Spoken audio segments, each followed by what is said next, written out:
ninawasihi mkahakikishe mnafanya kazi zenu, whether mnaajiriwa au mnajiajiri wenyewe, kwa weledi mkubwa.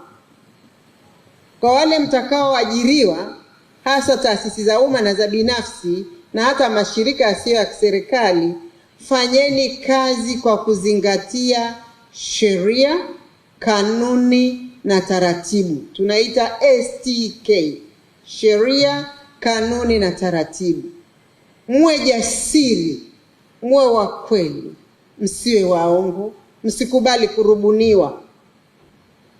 Kwa kuwa tasnia yetu hii, taaluma yetu hii inaaminika na tunaaminiwa.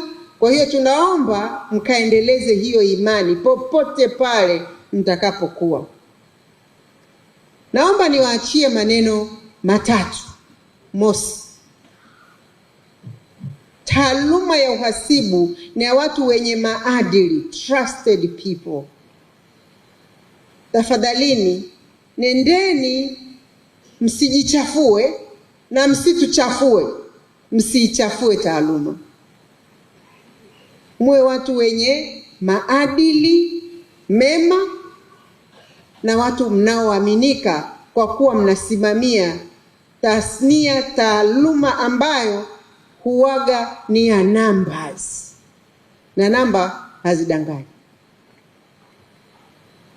Pili, kazi ya wahasibu, kazi ya wakaguzi, wawe wa ndani wawe wa nje, ni ya kuongeza thamani katika mahali popote walipo, ya kutoa ushauri, ya kutoa taarifa, ya kutoa changanuo, analysis,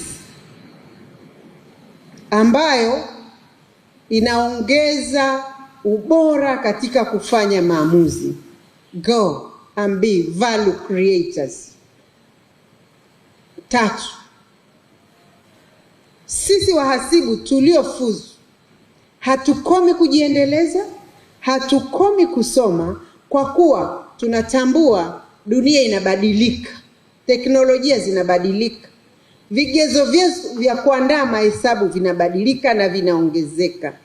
So hapa mlipofika, hata ukiitwa CPAT, tunakutegemea uendelee kuwa a lifelong professional learner. Kwa mfano, wiki ngapi zilizopita wameomba kazi, na nyingine mtakuwa nyinyi labda wametangaza National Office, walitangaza na nafikiri mabenki, benki kuu na wapi, wanataka vyeti, hawataki transcript.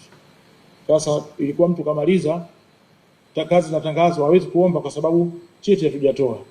Ndio maana bodi ya wakurugenzi isikia kilio cha wadau na kubadilisha kufanya mahafali yafanyike mara 2 kwa mwaka kuanzia mwaka huu. Vile vile leo hasa katika shughuli hii ya kuhitimu vyeti, wahitimu wetu ambao walifaulu mitihani ya Novemba 2025 na Februari mwezi uliopita 2026, hawa ndio wametufanyia tukusanyike hapa leo. Jumla ya wahitimu ambao walitunukiwa vyeti wako 531.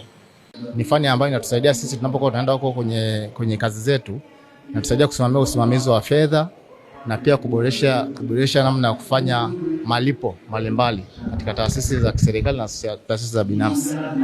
Kwa hiyo for sure hii fani ni nzuri, na tunawashauri watu ambao wanatamani waingie huku wajifunze nao zaidi pia.